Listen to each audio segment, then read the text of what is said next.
Welcome to Mission Evolution Radio Show with Gwilda Wiyaka, bringing together today's leading experts to uncover ever-deepening spiritual truths and the latest scientific developments in support of the evolution of humankind. For more information on Mission Evolution Radio with Gwilda Wiyaka, visit www.missionevolution.org. And now, here's the host of Mission Evolution, Miss Gwilda Wiyaka.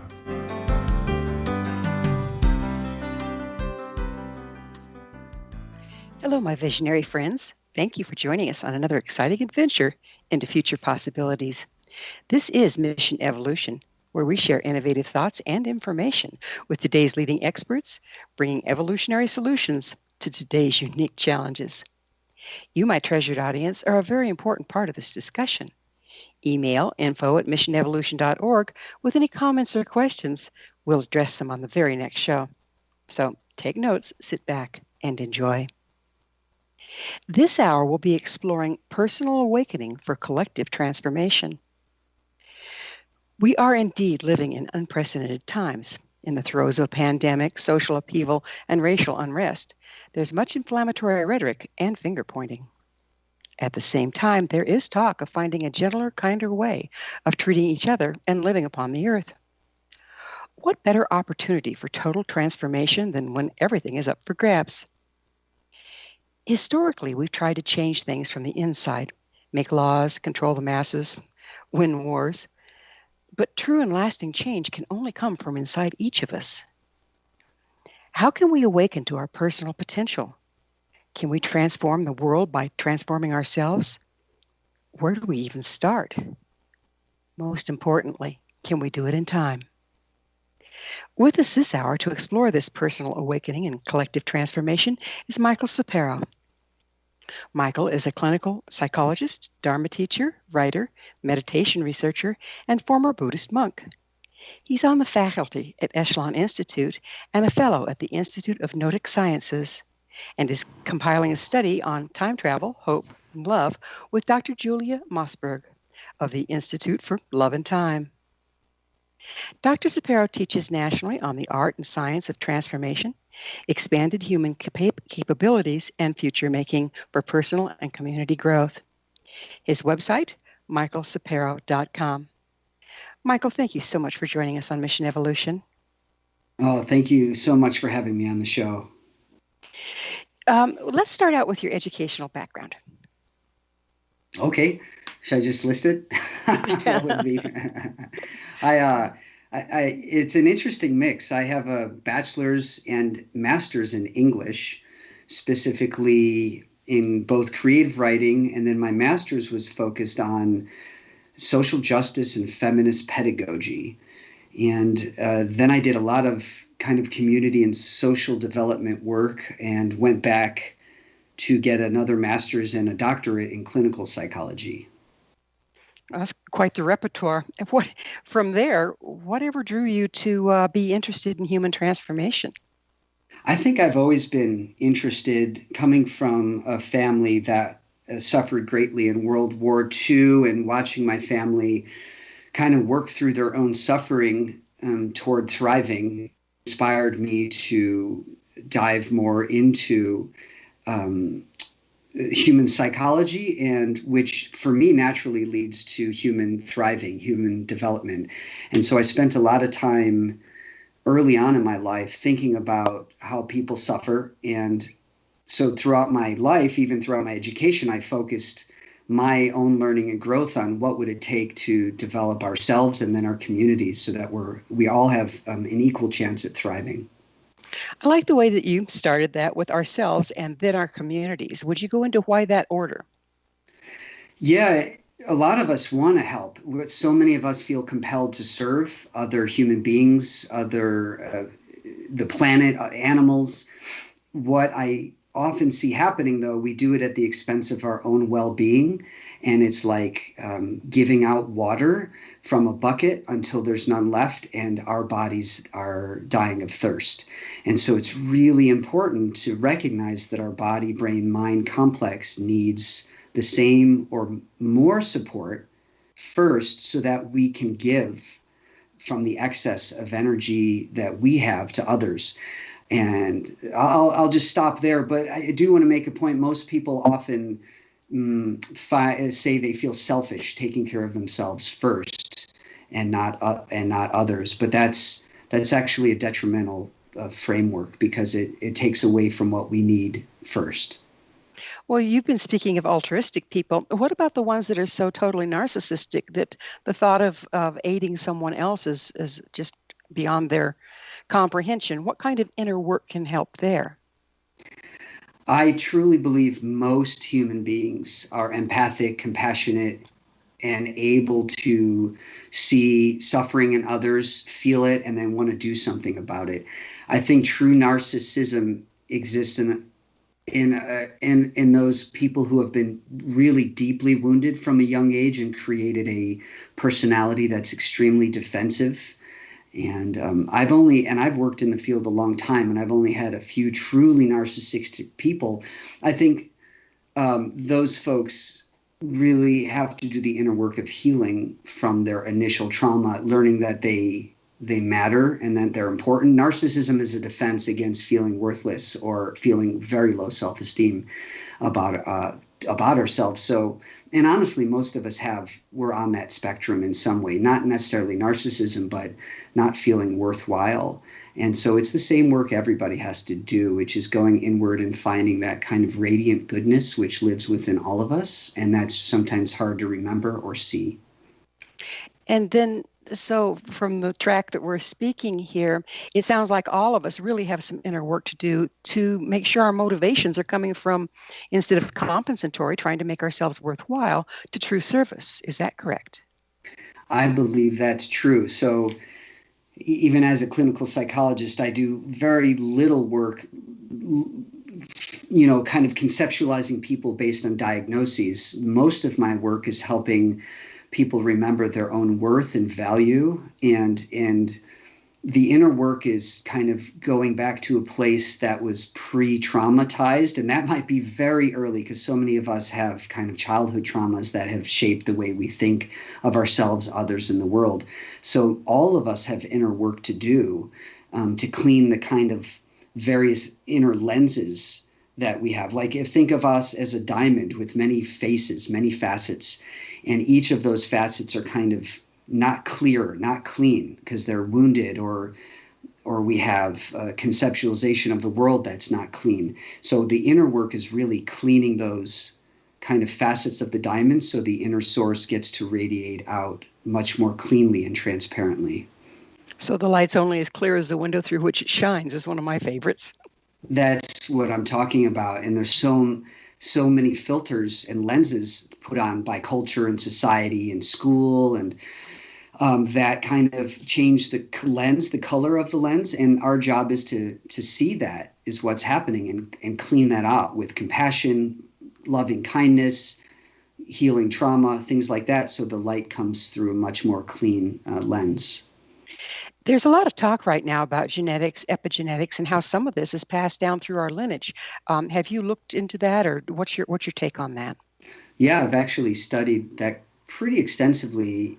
I've published on the intergenerational transmission of trauma for Holocaust survivors. Yeah. So I'm well aware.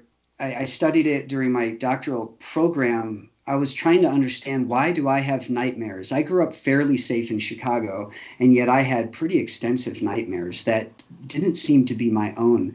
And so I was wondering, why do my cousin, my sister, and myself have these kinds of nightmares when we grew up relatively safe? And so then I started looking at, well, what would be passed down? And there's a lot of data on epigenetics. Before epigenetics actually blew up and became a thing, there was studies of rats looking at passing down particular behavioral traits down the generations. And then we see that now we know conclusively that experience unlocks potential, unpotentiated kind of, what do we call it? What we used to call junk DNA. Now, actually, we see they turn on and off, and experience turns them on and off. So our grandparents' experience turned on components in DNA that then travel down through the generations. So it would make sense that I have PTSD kind of like responses in my own body and brain that were passed down from my grandparents through my mom to me. And so this being clearly a huge thing in our day and age, because there's been a lot passed down, what can we as individuals do to mitigate it? It's a good question. And so this is where I bring up the concept of karma, in the sense that some things are passed down. I think karma is epigenetics, actually. When I look at what does karma mean, we have our own personality, our own temperament that chooses things in real time. Like Mike likes certain things that are Mike's own. It's not my grandma, not my mom, not my dad, but Mike has certain traits and characteristics that are really my own that I have to work on. That's my own karma. That's my own present moment, real time work to do. And then I have things and behaviors and traits and ways of being and thinking that is passed down. That's like, oh, that's my dad talking through me. That's my mom. Or that's my grandmother worrying about things through me that I don't need to own. So it becomes a matter of differentiating between what is my grandparents, mother, father's thinking and ways of being, and what is my own. If it's my grandparents, if it's my mother's, I don't need to respond to that. It's like a wave that just kind of goes beyond, it goes in front of you. You don't have to catch it. You don't have to be caught up in it. Let it pass by. That's not mine. And that's one work to do, is catching it, going, hey, that's my mom talking through me. I don't need to do that anymore. I don't need to say that. I don't need to play that kind of thinking out in the world.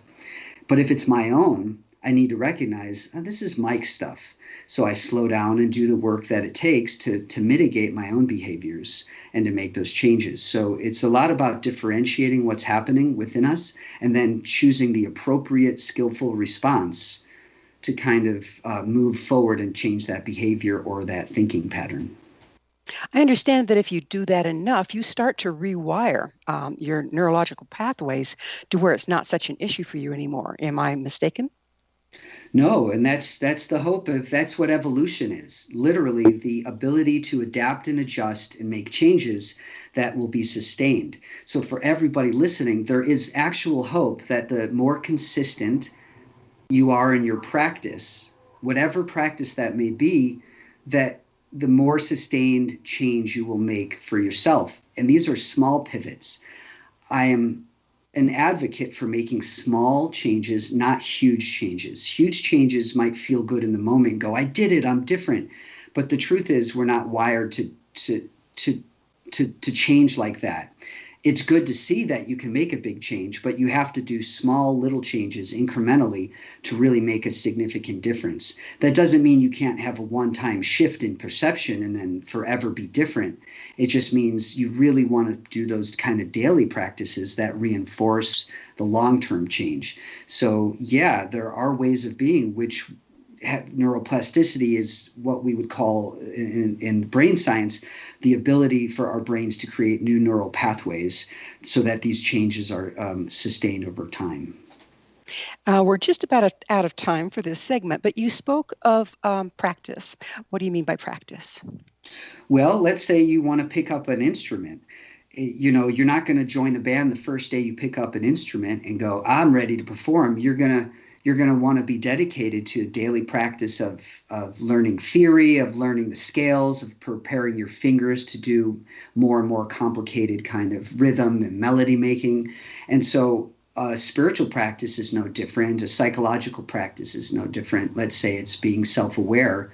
Every day will build up. What am I aware of today? Thoughts, behaviors, sensations, images. It could be It is that magic moment. It's time for a commercial break. Michael and I will return shortly, so you don't go away. This is Mission Evolution, coming to you on the X-Zone Broadcast Network, www.xzbn.net, and the X-Zone TV channel, www.xzonetvchannel.com.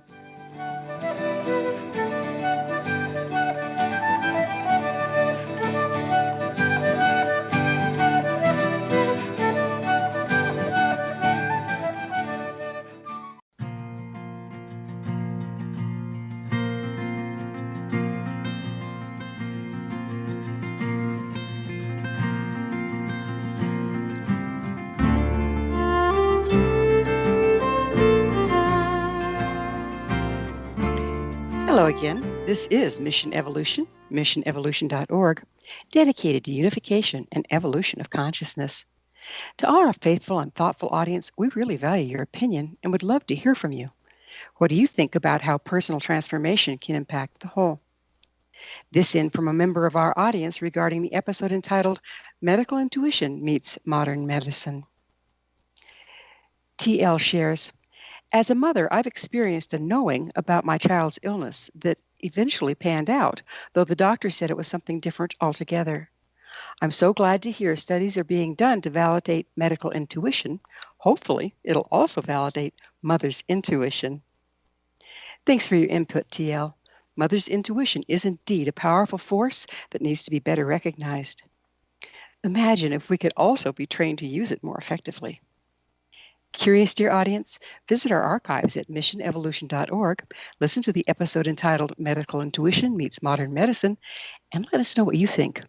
Email me at info@missionevolution.org and give me your thoughts or questions so we can all share them on the next show. With us this hour, discussing personal awakening and collective transformation, is Michael Sapiro. His website, michaelsapiro.com. Michael, we were just working with how we personally can change our history as far as the things that we're subject to.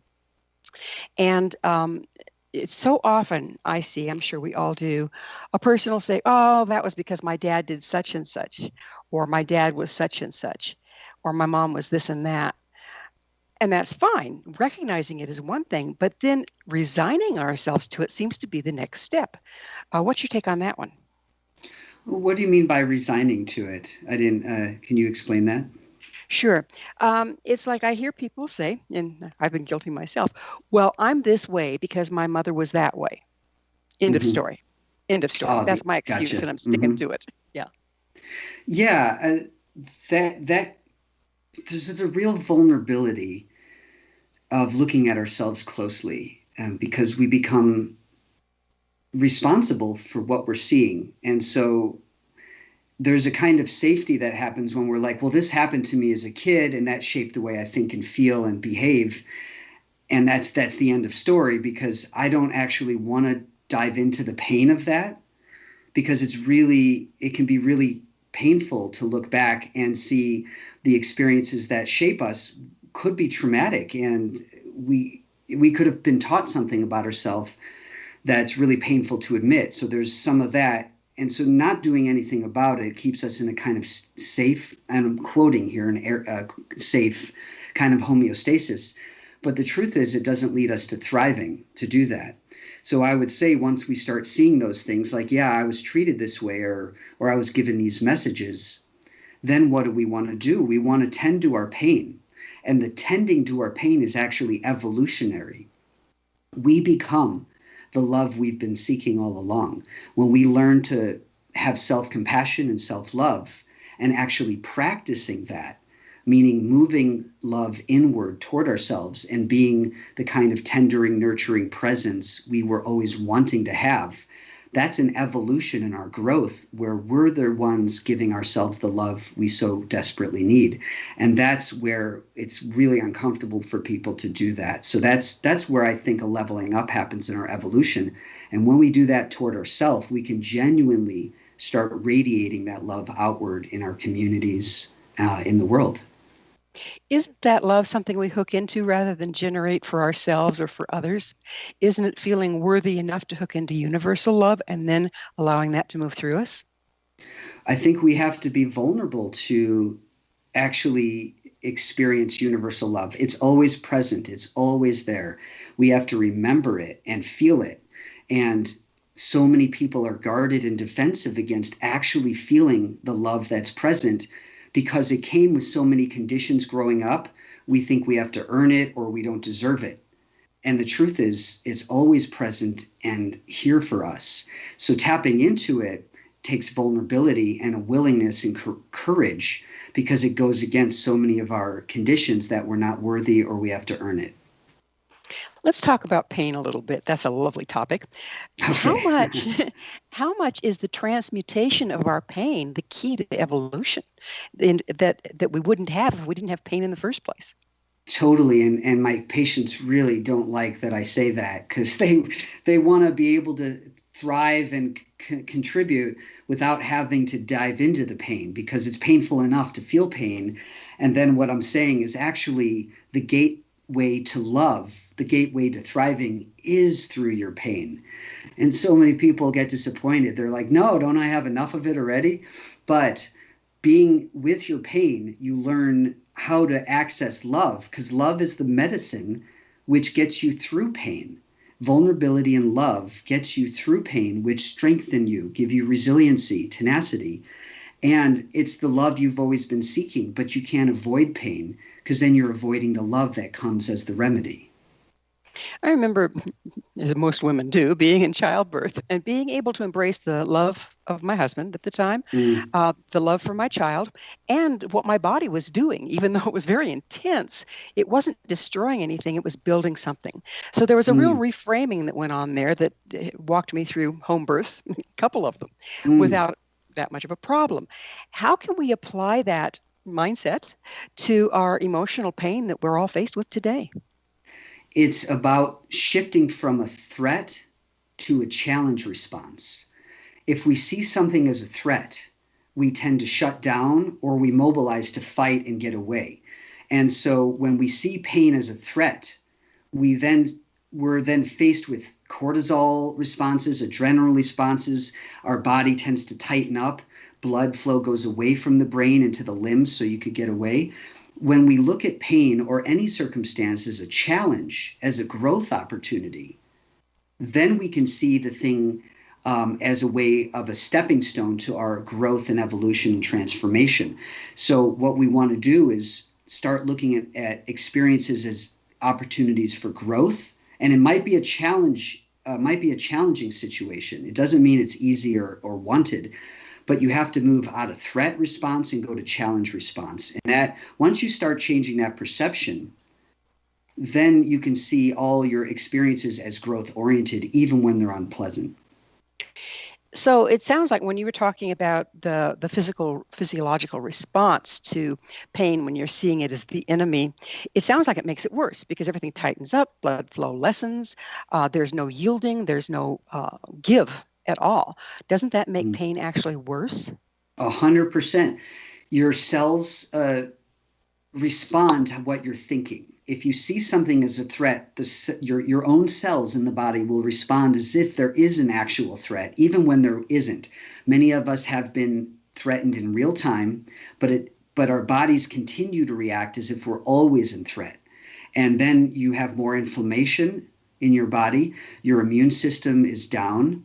Your endocrine system doesn't work the way it should, and your recovery time is a lot longer. So when you start shifting out of threat mode and you see instead a challenge of growth, your body does something different. It actually provides you energy to handle a challenge that you can overcome with strength. You have quicker recovery time. Your cells are healthier and live longer. This is all really bona fide data. You can look up from the telomere effect, Alyssa Eppel's work out of UCSF, really beautiful work on just shifting your mindset actually changes your body's response, and you can have a much healthier body with a healthier mindset. You know, speaking of mindset, when you're in that fight or flight pain response, you're in the back brain. And it's my understanding from the back brain, you don't have access to love, spirituality, altruistic things. You're just in, fight or flight. How can a person make that shift in the middle of the trauma? It's by doing it all the other times. Well, first of all, during a trauma, your body needs to do what it does to protect yourself, to keep yourself safe, whether that's running away, fighting, or actually freezing and assessing. What I teach is really how to prepare yourself for challenging circumstances throughout your life. So you have to practice them when you're not being faced with challenge, because it's really hard to bring up these new skills, these kind of evolutionary skills, while you're being threatened if you haven't practiced them, which is why the folks in the military have so much training to prepare them to be in battle, to be able to function at a high level while being an incredible threat. And that's why athletes train so hard for a race. You're not just doing it on the race day. You're training up to the race day, so your body naturally responds the way you want it to at a high level under high stress. So my suggestion is learn these practices that help you evolve and awaken you're in your daily life, so when you're faced with challenge, you actually respond that way more naturally. And once again, the practices consist of, what are some of our options? Sure. So we have deep breathing practices which help regulate your nervous system, deep throat or belly breathing. We have grounding practices through the feet, like dancing, trance dance, and earth, forest bathing, things like this. We have drumming and dancing. We have prayer, contemplative prayer. We have working with shaman teachers or your spiritual teachers. Practices can look like whatever your heart wants it to, but you got to be consistent with them every day. So that you're building your tools, so when that moment of trauma does come, you have something to draw on, that you've burnt the neurological pathways already. Exactly. So when I've been doing grounding practices for quite a while, putting energy through my feet into the earth, pulling up strength from the earth into my heart, back down from the heart through my feet. I've been doing this daily to get strength from beyond me. And I faced somebody on a trail who had really traumatized me last year, actually. And because I've been doing these practices, I was able to really stabilize and ground myself through my grounding practice, and soothe my nervous system through deep breathing, so I could face a person who had kind of hurt me, but in real time engage the practices I was doing on a normal basis. And it made me a lot stronger, more empowered, and more boundary than I ever had been in a real-time situation that I needed it. So let's back up just a little bit. We're in quite a interesting time in our history, as far as our age group goes, where we're dealing with a pandemic, we're dealing with all sorts of social unrest, people going off the hees, I call it. It's like they're not being logical, they're not being rational. How much of this has to do with people being in the back brain and not having the tools they need to function? I don't think we're set up as a culture or society to monitor our mental health and our emotional health. I think what we're doing now in our culture with mindfulness and the influx of like yogic traditions into our medical systems, and even teaching kids mindfulness in schools, is a good shift toward getting to know ourselves a lot more. We live in our cognitive mind and in our fear mind and our fear bodies. And so what we're doing is trying to correct that. The medical system is shifting, the psychological system is shifting, but we're not starting off on a good foot of like knowing ourselves. So what we're seeing is a lot of people freaked out, and rightfully so. There's a lot of stuff happening where we should be cautious and a little on guard. We don't know what's going on, but we're living in our fear bodies, and we're not even aware that we're living that way. So what I'm trying to help people do is get a real felt sense of their bodies, which are always giving messages and signals how we're doing, so that we can correct and respond in a skillful way, so that we're not living in fear and we're not reactive. We have just a little bit of time left in this segment, but tell us a little more about a fear body. Some of us have heard of it, and some of us haven't. What is a fear body? Well, that's what I call the body that kind of lives in a tight, restricted, constricted. I wake up with fear sometimes. I have PTSD myself, so I'll notice I wake up and already I'm in dread. I'm afraid of what's coming. That's not every day, but that certainly happens to me. And so throughout the day, I check in with myself. Am I tight? Am I constrictive? Am I having fantasies of that are fear-based, loss? And so it's really checking in with yourself. And the fear body tells you it's tight, it's afraid. And then when we see it, we can learn to regulate that. Great. Well, it is that time again. Time for another quick pause. Michael and I will return shortly to our discussion, so you stay right there. This is Mission Evolution, coming to you on the X-Zone Broadcast Network, www.xzbn.net, and the X-Zone TV channel, www.xzonetvchannel.com.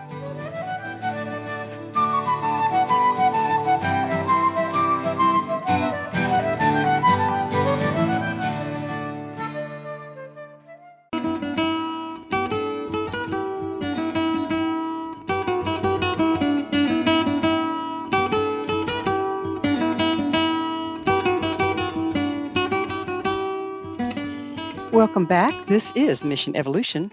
Did you know our entire leading edge, information packed past episode collection is available to listen or download with our compliments? Visit our archives at www.missionevolution.org for our ever growing selection of guests and topics. To find out more about me, Gwilda Wiyaka, and the other things I offer, visit www.findyourpathhome.com. Our guest this hour is Michael Sapiro. We're speaking about awakening, evolution, and transformation. His website, michaelshapiro.com. Michael, let's change gears just a little bit. We've been talking about personal transformation and how we can kind of get a handle on this living out of fear versus living in acceptance and love. How can personal transformation impact the whole? How do we take it from there out into the world? It's by first understanding the interdependent nature of reality, that we are all dependent on each other for our well-being, just as good food comes from the soil quality, the nutrients, sunlight, and water. Our bodies and our well-being really depends on everything else going on in the world. So when we know this, it's important that we take care of ourselves, and it becomes important that we take care of others, the planet, the earth, animals, other people. The more we awaken to the true independent nature of all things, the more we see without a doubt we're all responsible for each other's well-being. And so it's hard not to step into service. It's hard not to then take care of our communities. And that starts with ourselves first, but that radiates outward. What does it look like if we try to skip the self part and just go into service? Burnout. It looks like having no resources for ourselves. Resentment can come up for those we serve because we think they're taking from us rather than recognizing we're giving too much. Our own bodies can shut down. It looks like a lot of different things. Like we depersonalize the people we're serving. We call them by their diagnosis or disorders. Yeah, that person, instead of the human being with this thing going on, we stop seeing them with humanity. So there's a lot of detrimental outcomes of not serving ourselves. Mm-hmm. So let's go in a little bit into diagnosis. It seems like a rabbit hole that we've gone down, in that we take this list of symptoms, pigeonhole it, and then that person is identified by that and they identify with it. What's the downside of that? It's very limiting. It doesn't see the whole picture. And I'm really interested in the big picture of things. So diagnosing can be important for understanding there's a certain set of like symptoms that kind of point to a way of being that, and everything has a medicine. And I mean, not just like medicine that doctors give you, but heartfelt medicine. So if a person is depressed, then there are outside medications, but there's inside medications, energy and enthusiasm and creativity. These are medicines that address. But I don't tend to stay a lot of time in diagnosing because I want big picture. And big picture is where we start seeing our place in the world. And it's where we start seeing where we can contribute to the well-being of our community and to the world too. My original teacher was Lakota, and he always said, if there's someone sick in the family, the entire family is sick, but also the entire tribe is sick, and all of it needs to be treated. Is this the sort of thing you're talking about? Absolutely. We have individual bodies that need to be tended, but our individual bodies are actually a part of larger bodies, and we're not separated just because we have skin. The skin is porous. Our brain housing, our skull is porous. There's something called the biofield, which connects all of us. All living beings are connected through electromagnetic waves, through energy distribution between all beings. There's really no individual, even though we feel individualized. So when we know that, the whole tribe is sick when one person is sick. It's kind of the state of the world right now, isn't it? It seems that way, but looking back through history, I don't know of a time that it wasn't this way. Do you feel that we have a better opportunity now than any time in history to change that, to evolve beyond that? I don't know, actually. I have hope that the future can unfold in a way, the more of us are conscious, we create a future that's conscious. I believe in what we call future making, that we can envision a world that has equality, that is just, that we distribute resources more evenly. And because I can see that, I can step into it in my body now in the present. So I do believe that's possible. I believe our technology and our spiritual practices and science all combined together create a pathway to a world that is transformed. But enough of us have to buy into that to make those shifts happen. I couldn't help but notice that there's a lot of very young people coming up with amazing inventions and the like a 12-year-old that found a way to remove plastic from the ocean that's actually quite viable. Do you think that we're living in a time when we're going to see more of these young people that have these gifts to contribute and are more altruistic?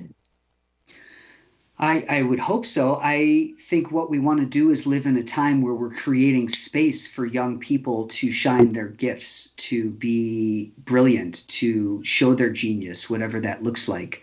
I think children always have access to the unlimited potential and unlimited gifts of the mystery. I think we want to be a culture and a society that gives space for them to come out and show us what's inside of them and really what's possible.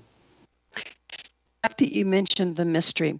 And don't we systematically lose our ability to access the mystery as we get chiseled away by our own damage? Yeah, that's the defenses we put around us because we're hurt and we're scared of what's unknown, and the mystery is all unknown. That's what a mystery is. So the more work we do on transforming ourselves, the more direct experience of the mystery we have and the more comfortable we become in the unknown. And then we give more space for it all to unfold more naturally without us controlling it so much out of fear. So what is our propensity to control out of fear in us? What impact is that having on our perceived reality? Well, that's an interesting question. I can't help going to the shootings of Black people by police, to be honest with you. And not to drop down, but it's just a reality. And when a culture has been institutionalized to see a group of people as threatening, then the people who have power respond with control. And that looks and feels extremely oppressive. And it's dangerous. And so that's what it looks like when we haven't learned to regulate our own fear. It looks like coming out like control and aggression. And so that's a direct cause of living and living in a society that creates more fear rather than creates a society that is more open to love, understanding, forgiveness, listening, justice, things like this. And it's like it's diminishing returns, because the more fear we live in, the more fear we create, and pretty soon the people around us are impacted by it, as we've seen. How can we turn that around? What's the first step each individual can take? Regulating themselves first. It's like being on an airplane. You have to when an emergency, put your own mask on, then give it to others. We have to be really aware of how we're living and the choices we're making, and how those choices impact others and the world around us. Again, it's personal awakening for the sake of collective transformation. And so we want to be sure where we're acting from is a place of calm, equanimity, a place of thoughtfulness, of skillful thinking. And then we can move forward into making sure others are doing the same work as well. We're only in control of ourselves first. And then maybe when enough of us are awakened and calm, we can have a lot of influence on institutions that then will change their policies so that we're at a much more equal footing. One of the things I've noticed lately as I go through my process and the people around me go through theirs is there'll be a set of facts. They'll be laid out before me. And there'll be this knee-jerk reaction in interpreting those facts. However, if I stop, take that deep breath, and look at it again, I realize, no, I'm mistaken. These are just the facts. This isn't the proper conclusion to be drawn from these facts. What is? Would you speak to that kind of transformation and how that can change the way the world is operating right now? Can you speak a little more just about what you mean about facts versus interpretation? I think that's really interesting. I'd like to hear your perspective on that. Well, every day we're all faced with facts, and Mm-hmm. facts might be facts, but our interpretation of them is totally different depending upon whether we're in the back brain or the front brain, or Right. whether we're a person that believes in fear and are all tightened down around our experience, or if we're in flow and we can look at it fairly neutrally. It seems right now that our reality is up for grabs because we can have these facts and everybody interprets them differently. That's what I'm talking about, the difference between interpretation and Right. facts. Mm-hmm. Well, I think that's probably true of all human history, that our perception of reality is based on the conditions that we've been grown up in. And so it's like fish swimming in water. And so when I lived in Asia, in Thailand, the perception of reality and of time was so different than the perception of time in New York and Chicago, where I kind of spent a lot of time growing up. And I believed my version. So when I went to Thailand, I got really upset with Thai people about, why don't you, this is totally not reality. You guys are skewed. It's not accurate. And I would be upset until literally took me 2 years to realize I was projecting my perception of reality onto a whole country, thinking that I was going to do some changing of that whole country to be more like New York and Chicago time. And it shattered my glass bell around me shattered, and I saw how my own reality was created by the conditions of my upbringing. And that, along with the Buddhist practice, really helped me soften my stance and be more curious. So curiosity is what I teach. Can you be curious and not take anything personal right now and just get information? Because the universe is so vast. Instead of shutting it down because you don't understand it or agree with it, can you be curious and take it's like more puzzle pieces to your idea of the universe? Just be curious and a little bit more like less personalized. Okay. And then you get more pieces of the puzzle, and your understanding of life, it grows tremendously. So let me reframe this for us. You're saying that if we use curiosity versus locking down on a judgment, that we can get more facts upon which to base our reality. Yes, we just don't know enough. None of us know enough. I don't know enough. There's no way to know everything we need to know to make really good, skillful decisions. So we want to get a lot more information, and curiosity is the doorway into it, where you're kind of foregoing your ego's defenses, like I know it or I don't want to know anything else. And you're like, hold on, let's calm down. And what am I missing? What can I learn here? I'm curious and I'm willing to learn. We're about out of time in this segment, but the world is shrinking as there's more and more people and more cultures coming together. And there's a lot of cultural clashes going on as a result, because there's these set mindsets of the way things should be, just like you discussed. How can we accommodate, and what are the advantages of accommodating a totally different mindset as far as timing, say, for instance, goes? If you're wanting to experience more of the vast mystery, then be willing to hear and learn things that are out of your safe comfort zone. As long as you're actually physically safe and it's not harming you, then slowing down and being receptive to what you're offered and having some surrender, we can have a vastly different experience of our own self, not alone other cultures and other people, is again being willing to learn and be curious for the sake of learning more about the universe as it's unfolding in your own present life. So that embracing the mystery, embracing curiosity, and that's taught in traditions that are ancient, yes, is one of the keys. Fascinating. Well, we're going to have to pick up on the other side of this commercial break. Michael and I will be back shortly to continue this discussion, so don't go away. This is Mission of Evolution, coming to you on the X-Zone Broadcast Network, www.xzbn.net, and the X-Zone TV channel, www.xzonetvchannel.com.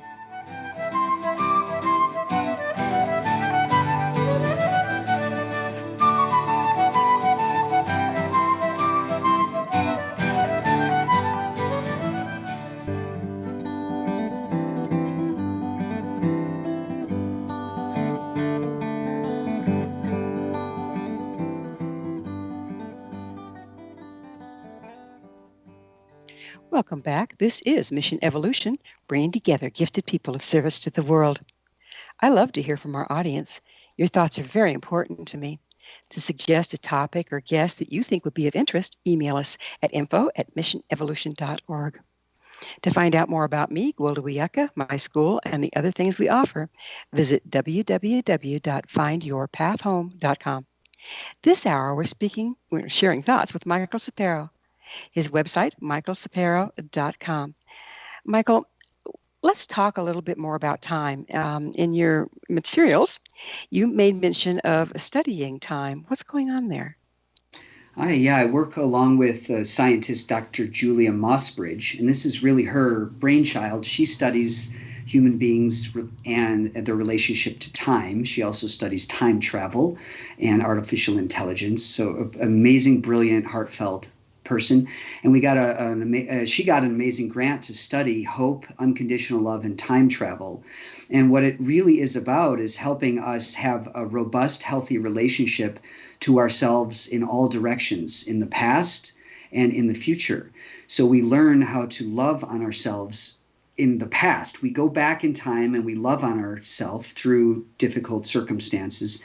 And we use that model to create a relationship with our future self that looks back from the future toward us and guides us to a future that's full of health and wisdom and well-being.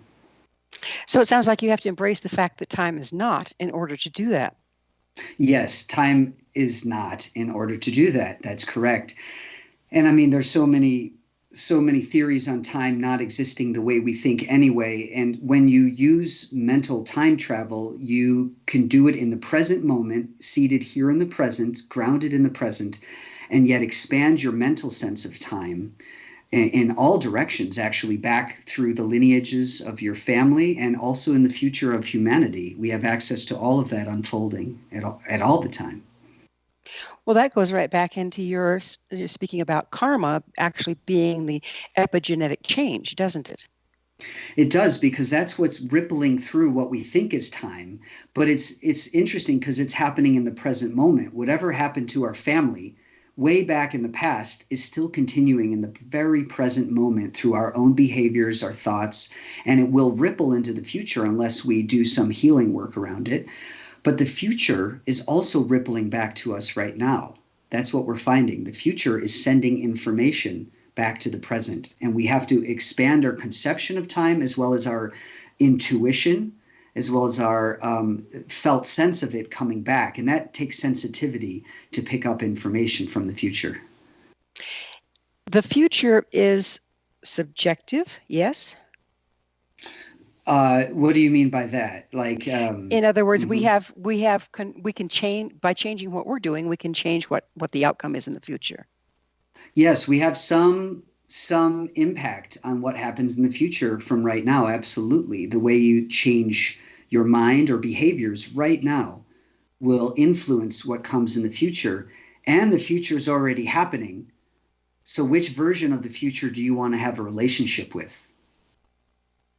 It's mind-boggling when you get into it, isn't it? It is. It is. Once you start having an experience of it, it becomes, because you might already picture yourself what you're eating for dinner. That future self could look back at you and go, oh, here's what you're eating for dinner. But what happens when you start seeing the future self who's vibrant and wiser and stronger, and she looks back at you and says, hey, these are the things you do to get to this position. Then it becomes concrete. Then it has a real tangible felt sense of that's the future I'd like to live into. And that future is already speaking to me. It's already happening.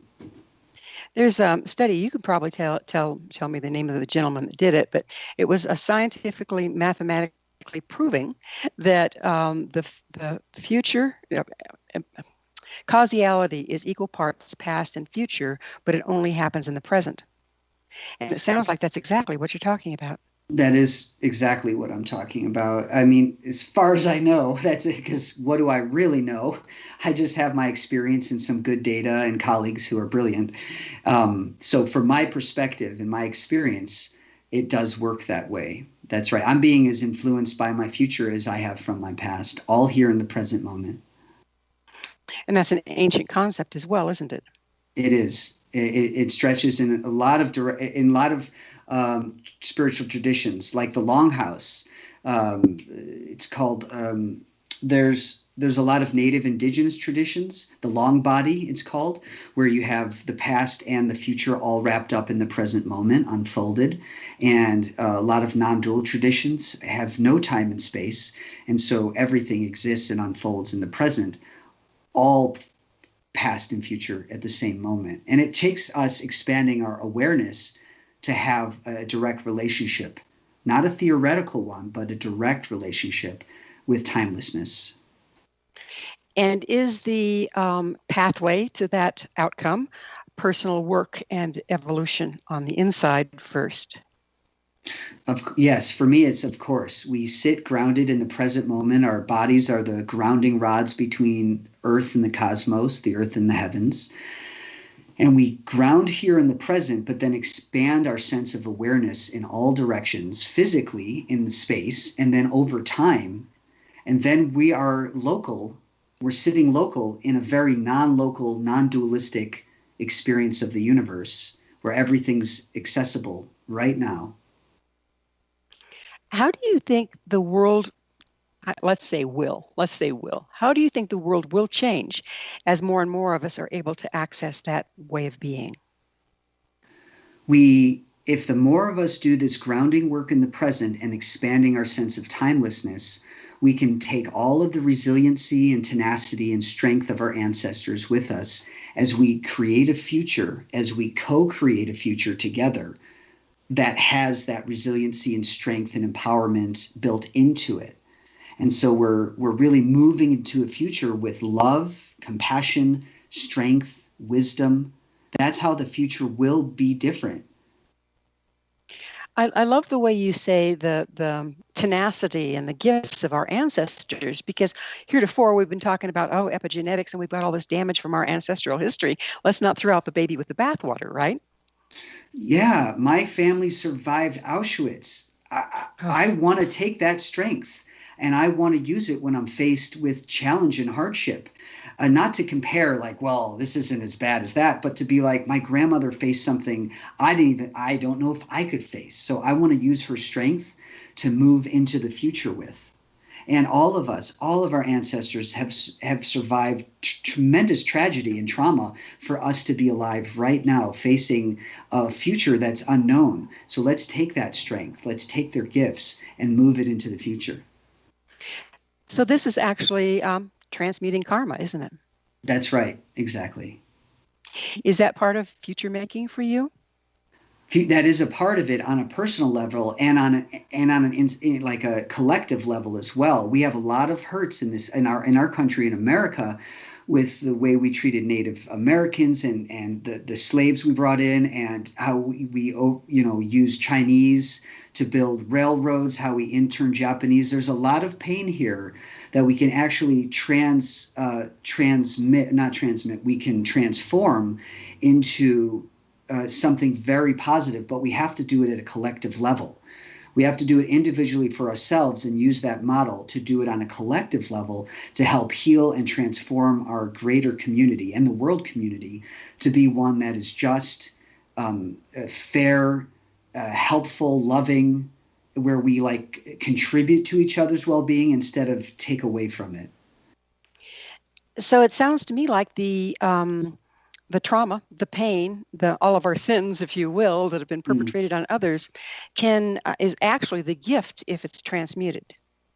If we don't look at it that way, it's just awfulness, and it hurts us, and we're down in shame, we're down in grief, which there's a part of us we have to do that work too. But if we're not using those awful things to help us become better, then we're just stuck in the awfulness of it all. And that's not productive, healthy, or skillful for any of us to dwell in that.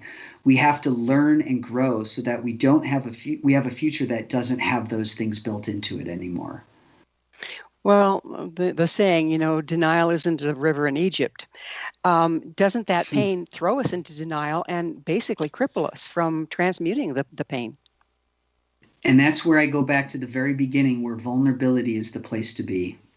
Vulnerability, willingness to do the work for ourselves will naturally help us do it on the collective level, where we can finally sit with the pain, the collective pain of the traumas that have happened, so that we then can evolve into a species which never does those things again, or catches it as they're happening and going, hold on, absolutely not. And enough of us go, absolutely not. Here's what we're doing instead. Here's how we're going to face this dilemma. Instead of the way we were going to, here's how we're going to do it instead. So we have to have the personal transformation to know how to do it on a collective level.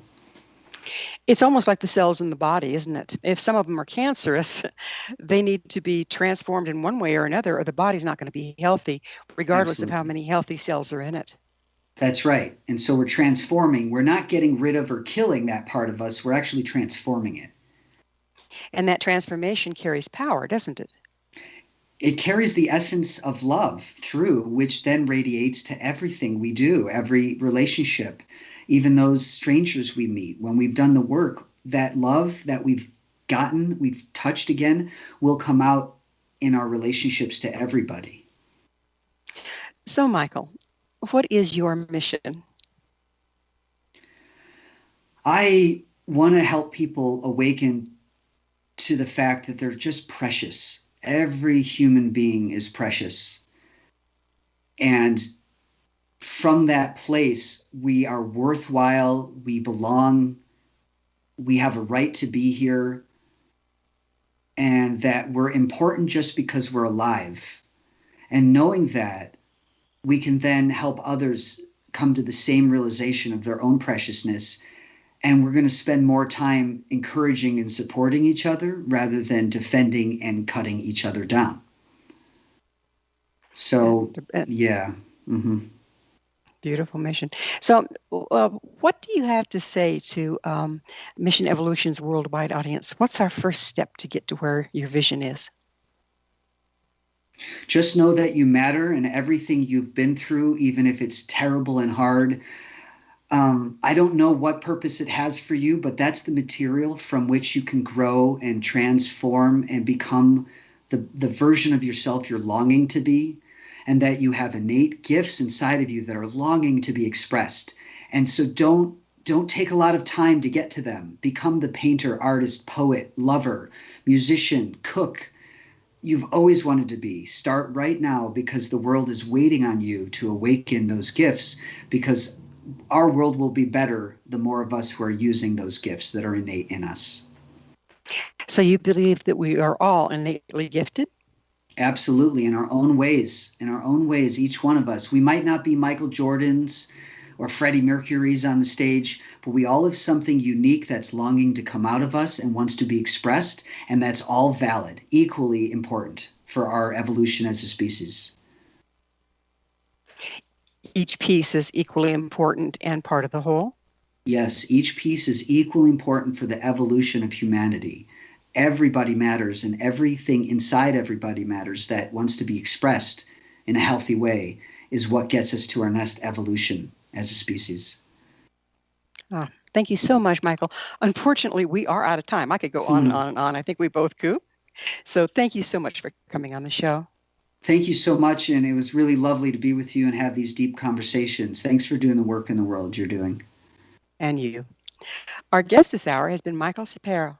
Michael is a clinical psychologist who teaches nationally on the art and science of transformation, expanded human capabilities, and future making for personal and community growth. His website, michaelsapiro.com. Remember, our entire information-packed past episode collection is available for listen or download free of charge. Visit our archives at www.missionevolution.org for our ever-growing selection of guests and topics. This has been Mission Evolution with Gwilda Wiyaka, coming to you on the X-Zone Broadcast Network, www.xzbn.net, and the X-Zone TV channel, www.xzonetvchannel.com. Join us next time as this mission continues, bringing information, resources, and support to our evolving world.